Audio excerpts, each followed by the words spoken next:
Okay, in this tutorial we will learn that how we can read an audio file within the matlab.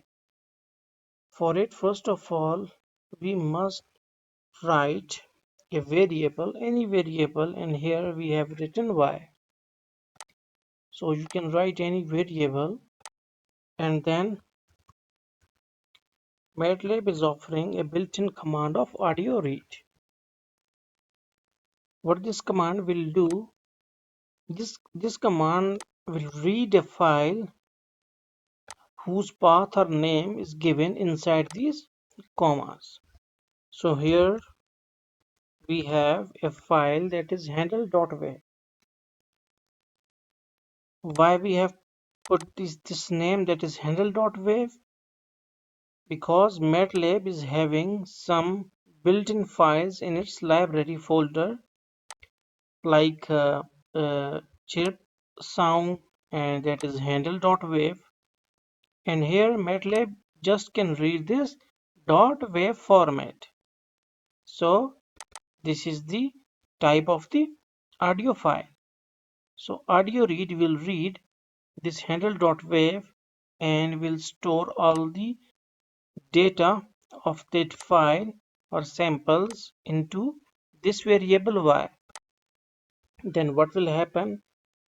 We can write plot of y, and when we will run it, you can see that there are a lot of samples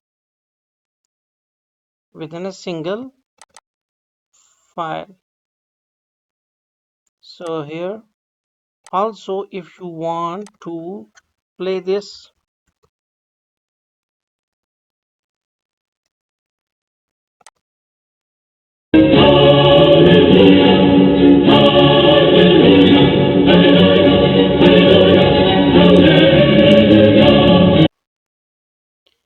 yes, now you can also play this audio with the command that is built-in command, that is sound of y. Again, you can see the plot if you want. Here you can see that on y-axis it is the magnitude and on x-axis it is the time. Although we do not use to define the time on axis, so MATLAB take on its own, that is from 0 to 8 into 10 raised to power 4. So hopefully now you can read and plot the audio signal in MATLAB.